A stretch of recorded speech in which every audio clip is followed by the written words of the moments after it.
नमस्कार प्यारे विद्यार्थियों। स्वागत है आपके अपने YouTube चैनल उदयभान सिंह यादव में। और मैं हूं उदयभान सिंह यादव। विद्यार्थियों, अभी आपकी बोर्ड की परीक्षाएं संभावित नहीं हो पाई कि कब होंगी, फिक्स नहीं हो पाई अभी तक। अभी संभावित ही हैं कि जैसे ही कोरोना की महामारी थोड़ी कम होगी उसमें बोर्ड परीक्षाएं कराएगा। तो हमने जो ये वीडियो सीरीज शुरू कर रखी थी उसका जो तीसरा अध्याय था, जयशंकर प्रसाद, क्योंकि आपके इस सिलेबस में 50% सिलेबस कम कर दिया गया, तो आपकी ये 5-6 चैप्टर हैं जो आएंगे। मैंने पिछले वीडियो में बताया था। तो अपना जो ये पाठ चल रहा था जयशंकर प्रसाद जी की जो कविता थी प्रभो, उसका मैंने एक पार्ट पहले पढ़ा दिया। उसका लिंक भी आपको वीडियो के डिस्क्रिप्शन में मिल जाएगा। और जो पहले फर्स्ट चैप्टर और सेकंड चैप्टर मैंने पढ़ाए हैं उनके लिंक भी आपको डिस्क्रिप्शन में मिल जाएंगे। और हमारे व्हाट्सएप ग्रुप को आप ज्वाइन कर ले, जिससे कि व्याकरण के जो टॉपिक्स हैं उनको हम लाइव ही पढ़ाएंगे, क्योंकि ये तो भावार्थ हैं, इनको तो आप वैसे भी बता के भी समझा सकते हैं। पर व्याकरण को हमने बोर्ड पे पढ़ाने का निश्चय किया है। 1-2 दिन में ये बोर्ड का काम सेट हो जाता है, फिर हम तुरंत आपको बोर्ड के ऊपर लाइव ही पढ़ाएंगे। क्योंकि एक फेस टू फेस जैसे भी सामना होता है, बोर्ड से भी आप लिख के भी कुछ बता सकते हैं, इसमें तो स्क्रीन के ऊपर ज़्यादा कुछ लिख नहीं सकते। तो मैं ज़्यादा समय नहीं लेते हुए मैं ये जो दूसरा भाग है इसको शुरू करूँगा। तो आप चैनल पर नए हैं तो चैनल को सब्सक्राइब कर लें, बेल आइकन को दबाएं और अपने साथियों को भी ये वीडियो का लिंक शेयर करें ताकि वो लोग भी जुड़ जाएं। और आपको एक मनो योग से अच्छी तैयारी करनी है, जैसे कि आपका कहीं 19-20 कोई अदर सब्जेक्ट में हो तो वो कवर हो जाए। और जहाँ तक मेरा मानना है तो आपके अच्छे मार्क्स इसमें आपको प्राप्त होने वाले हैं। तो ये जो दूसरा भाग है उसको मैं शुरू कर रहा हूँ। तुम्हारा स्मित हो जिसे निरखना, वो देख सकता है चंद्रिका को। तुम्हारे हंसने की धुन में नदियाँ निनाद करती ही जा रही हैं। विशाल मंदिर की यामिनी में जिसे देखना हो दीपमाला, तो तारकागण की ज्योति उसका पता अनूठा बता रही हैं, पता अनूठा बता रही हैं। विद्यार्थियों, यहाँ कुछ शब्दार्थ हैं, मैं उनको दिखा दूँ, आपको थोड़ा सा बता दूँ। स्मित होता है मुस्कान। स्मित का अर्थ होता है मुस्कान। क्योंकि आप यहाँ इनको नोट डाउन करते हुए चलें, जैसे आप वीडियो देखते हैं तो उसको आप एक पेपर या बुक में कहीं भी नोटबुक में नोट कर ले। निरखना मीने देखना, परखना, जांचना। चंद्रिका, चंद्रिका होता है चांदनी। तुम्हारे हंसने की धुन में नदियाँ, धुन होता है स्वर, लहरी, एक गूंज। निनाद, निनाद मीन आवाज, गूंज। यामिनी होती है रात। दीपमाला, दीपकों की पंक्ति, कतार। तारकागण, यहाँ एक शब्द है तारकागण। तारकों की ज्योति या तारकों का समूह, या तारकों की जो लाइन, कतार, दीपकों की कतार।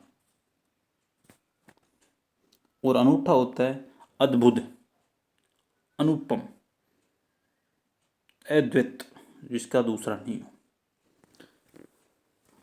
तो ये प्रस्तुत पद है, ये महाकवि जो जयशंकर प्रसाद जी हैं उनकी जो कविता है प्रभो, उससे लिया गया है।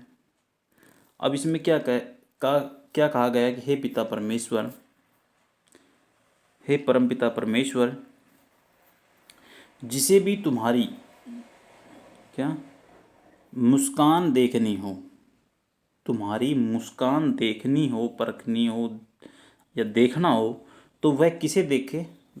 वो देख सकता है चंद्रिका को।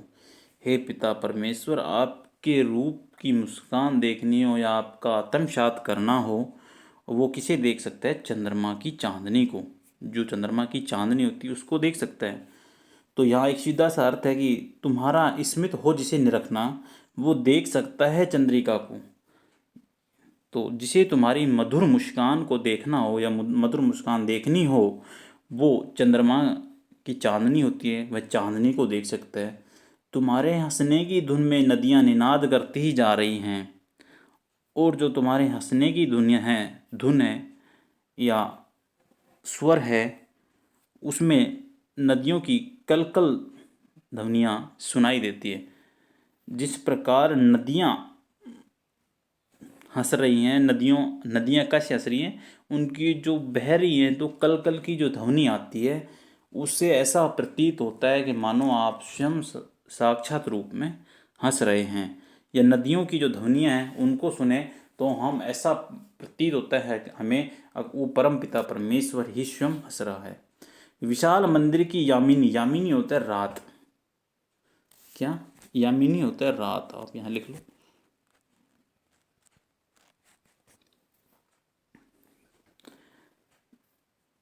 रात्रि में जिसे क्या रात्रि में जिसे जैसे यामिनी होती है, यामिनी रात में मंदिर में जो दीपक जले हुए होते हैं उनकी जैसी कतार दिखती है, उसके बारे में इन्होंने यहाँ बताया।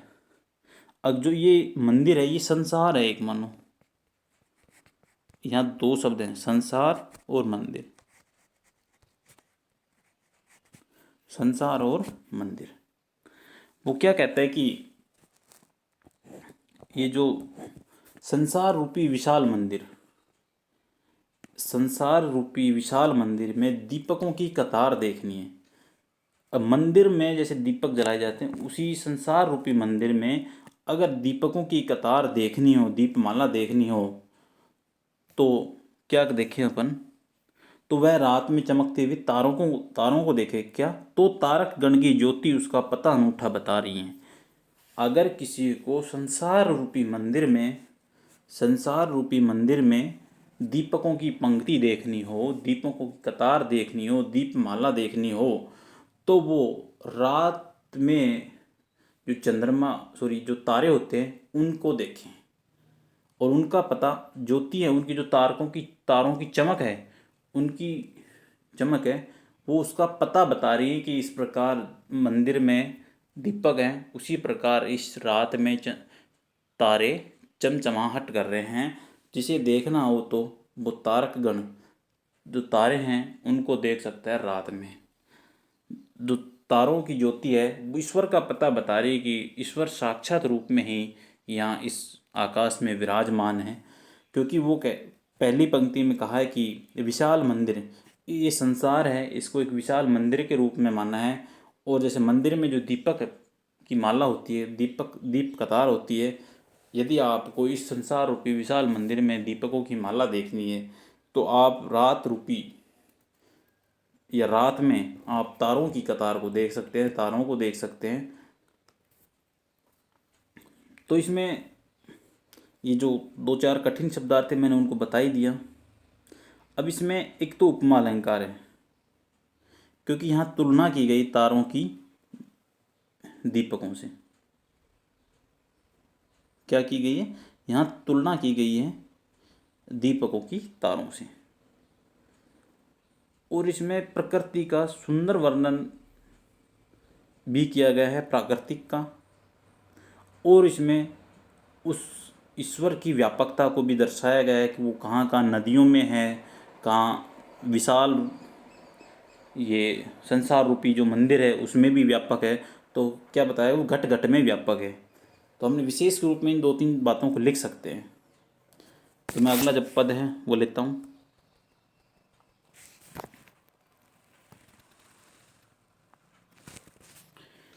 प्रभो प्रेम में प्रकाश तुम हो, प्रकृति पद्मिनी के अंशु माली, असीम उपवन के तुम हो माली, धरा बराबर बता रही है, जो तेरी होवे दया निधि, तो पूर्ण होता ही है मनोरथ, सभी ये कहते पुकार करके यही तो आशा दिला रही है। तो विद्यार्थियों, बहुत अच्छी लाइन है, अंतिम लाइनें हैं यहाँ। इनके कुछ तो मैं आपको शब्दार्थ बता देता हूँ पहले। प्रभो है यहाँ उनकी जो कविता है उसमें ईश्वर के लिए आया, परमपिता परमेश्वर के लिए आया, हे ईश्वर। पद्मिनी होता है कमलिनी, यहाँ एक शब्द है पद्मिनी, उसका और आता है कमलिनी के लिए, मैं लिख देता हूँ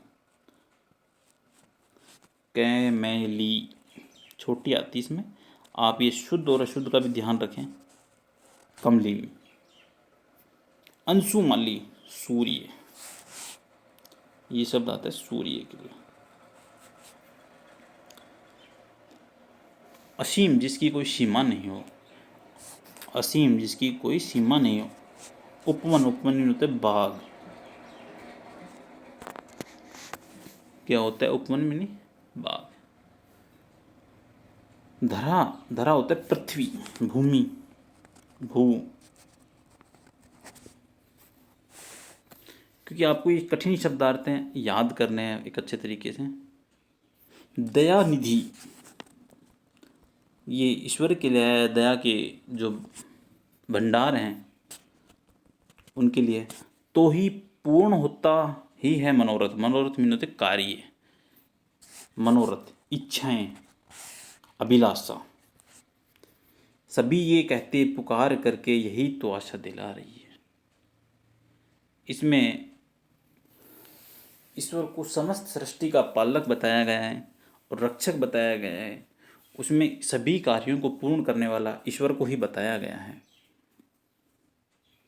अब इसमें ये कहा गया है कि हे परमपिता परमेश्वर, प्रेम में प्रकाश है तुम, आप प्रेम रूपी प्रकाश हो। और प्रकृति पद्मिनी के अंशुमाली, पद्मिनी कमलिनी को विकसित करने वाले सूर्य भी तुम ही हो। जिस प्रकार कमलिनी सूर्य की उपस्थिति में ही खिलती है, उसी प्रकार ये सृष्टि भी आपकी उपस्थिति में खिलती है। यहाँ मैं बता दूं, जो प्रकृति आया है शब्द, इस सृष्टि के लिए आया सृष्टि, और ये पद्मिनी होता है कमलिनी के लिए आया।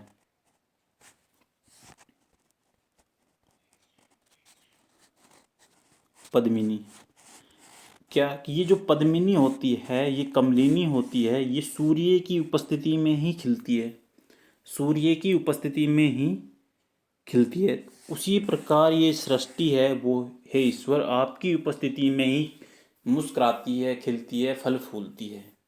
ये जीवन ही आपके ऊपर निर्भर है। असीम उपवन के तुम हो माली, जो बाग है जिसकी कोई सीमा नहीं है, ये सृष्टि एक बाग रूपी है, उसके तुम आप करता धरता हो, माली हो। धरा बराबर बता रही, और ये भूमि, यह बात अब आपको बराबर बताती जा रही है कि आप ही इस बाग के रक्षक हो, करता धरता हो, सभी का पालन करने वाले हो। जिस प्रकार कमलिनी सूर्य की उपस्थिति में खिलती है, उसी प्रकार सृष्टि के पूरा जीवन आपकी उपस्थिति में ही पूर्ण होता है। वो सब आपके प्रेम में प्रकाश में ही प्रकाशित होता है, और आपका प्रेम रूपी प्रकाश सब और फैल रहा है। जो तेरी होवे दया निधि, आगे का, तो पूर्ण होता ही है मनोरथ। हे परमपिता परमेश्वर, अगर हम जैसे लोगों पर, हम नादान आपकी संतान पर आपकी दया होती है और दया के भंडार होते हैं, तो हमारे सब कार्य पूर्ण हो जाते हैं। हे जो तेरी होवे दया निधि, हे परमपिता परमेश्वर, यदि आपकी दया हो, दया के भंडार हो, आपकी ही कृपा हो, तो सभी कार्य, सभी इच्छाएं इस मानव जीवन में, या मनुष्य की सभी इच्छाएं पूर्ण हो जाती हैं, सभी कार्य पूर्ण हो जाते हैं। सभी ये कहते पुकार करके यही तो आशा दिला रही है। यही तो लोग, या यही लोग बात कहते हैं कि इस ईश्वर की कृपा से ही सभी मनोरथ पूर्ण हो रहे हैं, और मुझे अपने मनोरथ को पूर्ण करने के लिए आपकी आवश्यकता है, मेरे कार्यों को पूर्ण करने के लिए आपकी आवश्यकता है। और यह संसार की यही आस्था, इसी प्रकार की जब जो लोग सब कहते हैं कि तेरी दया निधि हो, हे दया के मालिक, दया के भंडार, हे ईश्वर, यदि आपकी दया होती है तो सभी कार्य पूर्ण हो जाते हैं। इसी बात को लेकर, इसी आस्था को लेकर सभी लोग पुकार कर कह रहे हैं। तो यही आशा, यही आस्था मुझे विश्वास दिला रही है और मुझे आगे बढ़ने के लिए कह रही है। अब इसमें क्या विशेष रूप में आप लिख भी सकते हैं, भाषा कैसी है, तत्सम है। और यहाँ जो कविता सारे पद गए हैं, समस्त पद क्या किए हैं, गाने योग्य हैं। और ईश्वर की जो सृष्टि के रचयिता को बताया गया है, उसी के शरण में हम अपना जीवन यापन कर रहे हैं। तो उसी की आस्था को व्यापकता बताया है, उसकी उपस्थिति घट घट में व्यापक बताई है। तो इस तरीके से अपन इस एक छोटे से अध्याय को पूर्ण किया। और मैं आशा करता हूँ आपको ये पद समझ में भी आया होगा। और फिर भी कोई समस्या हो, समझ में नहीं आए, तो मुझे कमेंट बॉक्स में कमेंट करके बता दें। और आप हमारे व्हाट्सएप ग्रुप है, जिसका लिंक मैंने इस वीडियो के डिस्क्रिप्शन में दे रखा है, आप वहाँ से व्हाट्सएप ग्रुप को ज्वाइन कर लें। उसमें सभी विषयों के विषयों के विषय टीचर, विषय अध्यापक जुड़े हुए हैं। आपकी समस्याओं का सोल्व आउट वहाँ हो जाएगा। और आप चैनल को सब्सक्राइब करें और अपने क्लास ग्रुप में भी शेयर करें। और जस्ट 1-2 दिन में ही हम एक लाइव टॉपिक लेके आ रहे हैं समाज का। कुछ विद्यार्थियों की मांग है कि सर समाज के जो टॉपिक है वो पढ़ाया जाए। तो जल्द ही 1-2 दिन में जैसी व्यवस्था बैठेगी वैसे ही हम समाज का टॉपिक लेके आ रहे हैं। धन्यवाद साथियों, प्यारे विद्यार्थियों। मिलते हैं फिर एक नेक्स्ट वीडियो में।